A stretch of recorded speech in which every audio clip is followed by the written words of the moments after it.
Hey Ben, so how you feeling, man? Tell us a little bit about what went on with you the last weekend. Well, Actually, as a bit of a backstory for those people who didn't watch the first episode, I suppose, of this journey. Ben Davis here is an ex-army vet who had multiple deployments, and through training fatigue and a lot of the injuries and stuff is sustained during his actual combat, was suffering tremendously with chronic pain, was battling with a number of things, depression, and put on a bunch of weight, and eventually didn't want to go down the road of some of his other veteran friends where they were all on chronic medication to deal with this. And so he eventually found the ketogenic diet and has had fantastic results. And in order to try and help other veterans to find the solution that he's found, he's doing an amazing thing this year where he's trying to run an ultra marathon each month, just to try and raise awareness about this and try and bring this message to other veterans. So maybe just give us a little bit of a rundown of this first ultramarathon that you ran last weekend. yeah, thanks, Doug. The first one I did was, I would say this, it was definitely interesting, the lead up to it. It was a 50K out in the west side of Michigan, and so I was really excited to do it. And if you row, you're on the West Coast, but here in Michigan, we had that some of the effects of that bomb cyclone. So we had some extremely cold weather going into it. I knew it was going to be a little rough, and then it's always one thing or another. And I ended up getting a gastro bug or flu A or something on that Monday before, and so that entire week I'd been sick leading into it. So I was always going to do it. Being sick wasn't going to stop me. I felt that I'd done some good prep and I was ready from a technical standpoint with a fueling plan and gear and water. And so get to the race, and we knew I was hoping it was going to be in at least 15, 20 degrees out, but we ended up starting the race at, I think it was -1 when we started. -1. Yeah. So it was, it was an awesome experience in terms of especially learning and I don't say not challenging myself, because I've spent a lifetime doing those things like that. But I took away some really interesting things in that, is that I do daily meditation, headspace, and yoga, things like that. But being out in the woods by yourself, and this, it was otherworldly looking. And I know I posted some pictures on my blog, and I can share those with you as well. But it was just, I almost was taken aback with the just kind of the natural beauty, and I hadn't been out in the woods like that for such a long time. So it was just a pleasant experience, yet it was really cold at the same time and very miserable. So going through, and it was 225K laps, and as I'm running, I don't know, say I got lost in nature, because I was just really enjoying myself, and started to realize that some of the mile markers weren't where they were supposed to be. And to make a short story long, I ended up taking a wrong turn and adding some miles onto my journey. So I added an extra 10 miles to the first 25K loop. So without going into the specifics, but it was one of those really interesting things where you plan for all these contingencies, but being an inexperienced ultra runner, I didn't know how do I say this, keep my water from freezing and some of the layering things. So all my water froze. So I ended up just drinking almost 1.5 liters, maybe a little more, of pickle juice. And so that's how so it ended up taking me a lot longer than I thought to get to the first loop and my extra credit. And as I got in, I was coming close to the cutoff times, and I didn't have a headlamp. There's a lot of things that going into it. And I talked with the race directors, and they felt that it would probably be best if I dropped. So I ended up doing more than a marathon. I ended up doing, I think, 26. Works out at about 31, 32 kilometers. Yeah. So I ended up there. So I technically, when I finished, I did do an ultra. I did drop, and I was disappointed, but at the same time, it was one of those things where I know I would have finished, but I would have been crawling across the finish line at 10 at night if the race team was even there. And I just felt that it was one of those things where it wasn't safe. And I'm definitely not a risk averse person, but I have 4 kids at home that, to me, what's the point if I damage myself long term in doing these things? And so the great news is that the fueling plan was well. I used like F-bombs and pickles to fuel as I was going, and I felt good doing the race, and even the extra mileage, and I enjoyed it. I think maybe a little more course recon would probably be advantageous of me. And then I know better how to layer so my water doesn't freeze. That was another concern with the water being frozen and some of the layering I had, the mishaps. And I went into that in a blog post I'd written. But it was disappointing to not actually do the full 50. That I was disappointed, but I was more encouraged in the fact that I know what better to do next time. And I have another race coming up in a few weeks that I'm going to do. And as I was thinking, I was going through, and as I was leaving, and I was with my wife, and we were talking, and she's always very encouraged. She's just proud of me for doing it, because 11 months ago, I'd get out of breath tying my shoes or walking upstairs. So it's a big accomplishment. But for most people, when we have these hang-ups, whether that be in a race or if we're trying to do a 5K or 10K, a marathon, or if we make a mistake in our diet or our resolutions, we backslide, we don't often bounce back from those things. And to me, it was important to show that we can, yes, we're going to make mistakes. We're not always going to hit certain things that we want to hit. We can keep going. And doesn't mean the end of our journey. And so many times there's so many people that in my mind, I had this idea of this great resilient story where I'm come trudging through the finish line at late at night, and everyone's cheering, and I'm exhausted. And that's what we expect. I mean, we do, when we think of all like the popular stories or these idols that we have, and how often do we have them that don't make it? We never hear from them again. And to me, it was important to show that, yes, we can fail. Not that I view it truly as a failure, because I was there and I attempted something great. I'm still going to keep doing that. I'm disappointed, but I'm motivated to keep going. And so come that Monday, I was back out there, just back training again. I know I had a good plan, and there's just some other exigent circumstances that, caused me to kind of help with the outcome. At the end of the day, it was me that said, it was me that was like, okay, it's probably for the best that I drop. And so, but the great news is that I'm going to be going again to another one. Yeah. So, a couple of things. First of all, I'm really interested to hear a bit more about your fuel and energy reserves, based on the fact that you were running this on no carbs, right? So it was all a fat-based thing. The other thing you should take away from this is that I don't think all your runs are going to be at -1. And just by the way, -1 is -1 Fahrenheit. For those of you listening in regions that use Celsius, that's about what, -15, -16 Celsius or something. Mm-hmm. So it's way below freezing.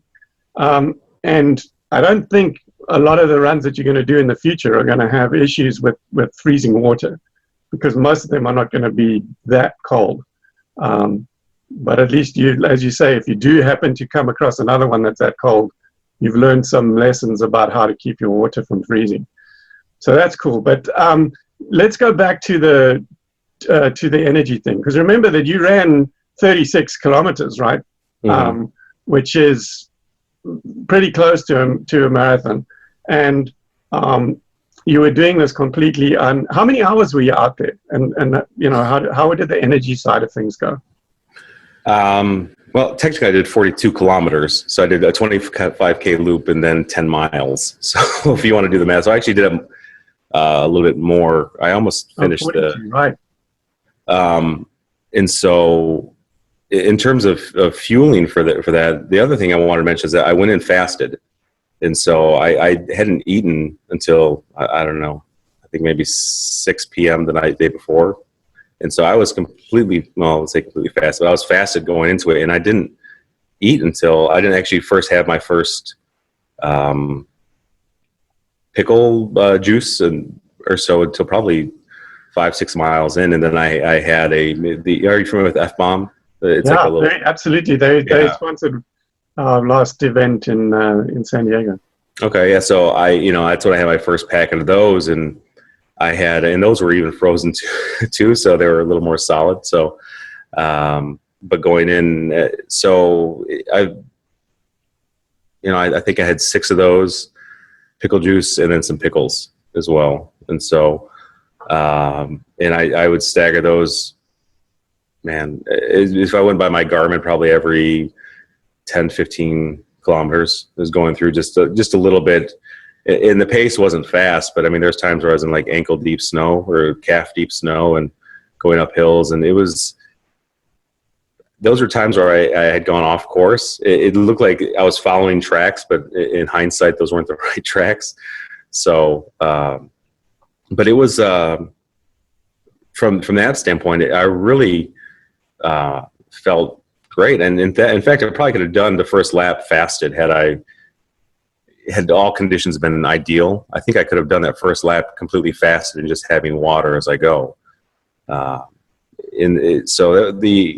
It was really great. And I didn't feel any of, like, a lot of times once you start getting around that 18, 19, 20 mile mark, you might get a little swelling or discomfort in the feet. And I didn't have any of that.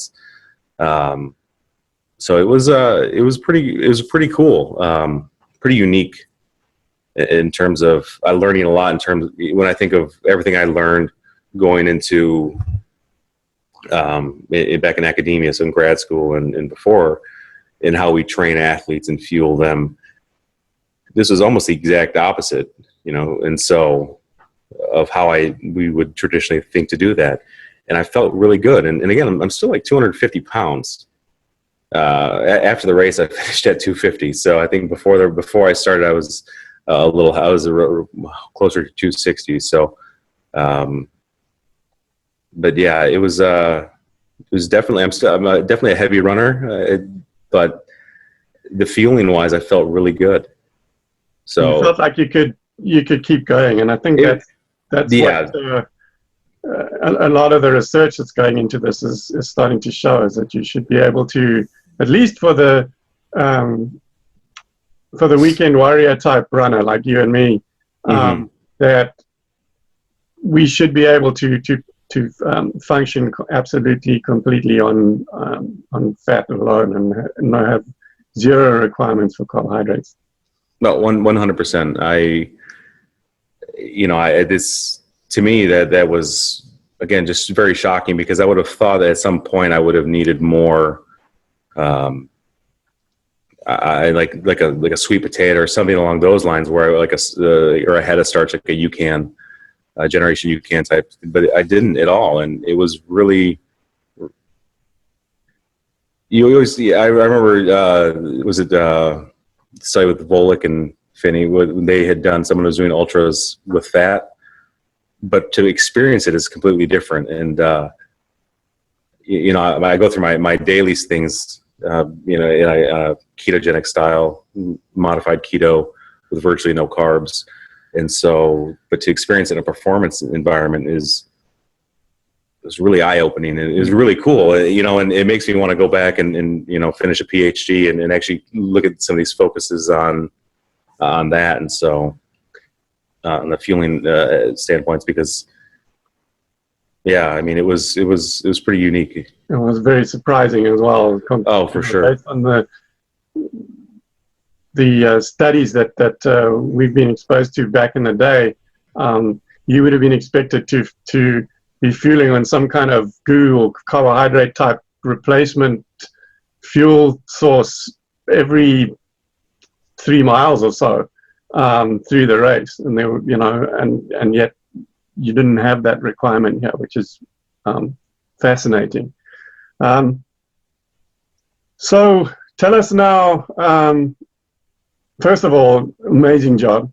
And believe me, just doing that kind of distance, 42 Ks or whatever, in that cold and that snow is pretty fantastic. And you know, like you said, that enduring hardships like that is kind of what got you here, I suppose, in the first place, because, you know, with those extreme environments that led to the injuries and stuff that you sustained that resulted in that chronic pain. So tell me just quickly a little bit about from the pain aspect. I know you talked about when you were in the army, you used to take like handfuls of Motrin and stuff like that to keep the inflammation at bay. How did you feel pain-wise throughout this whole thing? It wasn't bad. I had some ginger turmeric type things as well that I was kind of within kind of broth and MCT oil after the race that I had taken to just help with anti-inflammatory things. I did some foam rolling, some myofascial stuff as well. Things that were going to be sore. I mean, normal, you know, some calves, hamstrings, just based on some of the hills running. I knew it would be sore, but I use rock tape and right. But I mean, those are kind of typical running. Yeah, that's, you know, that any person that's running a marathon or a long race like that's going to experience.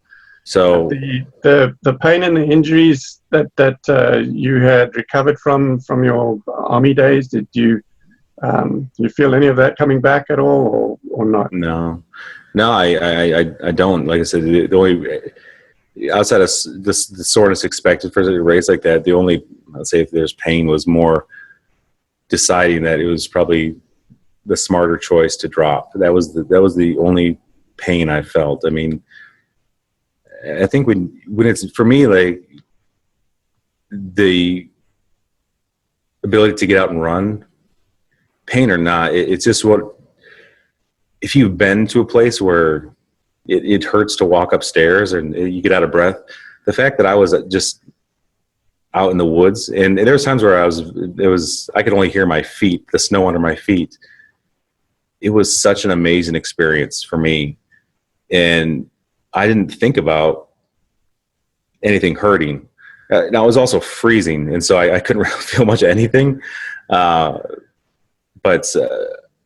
I mean, it was really cool, the fact that I was like last year at the very same time, I was not doing anything. And so I think when you go through certain things, you've been through some places, like, it's not that pain or discomfort's a reward, but you don't think about it in terms like that. You think about, I'm able to do this. And right. I didn't, like I said, pain, there was no pain or discomfort.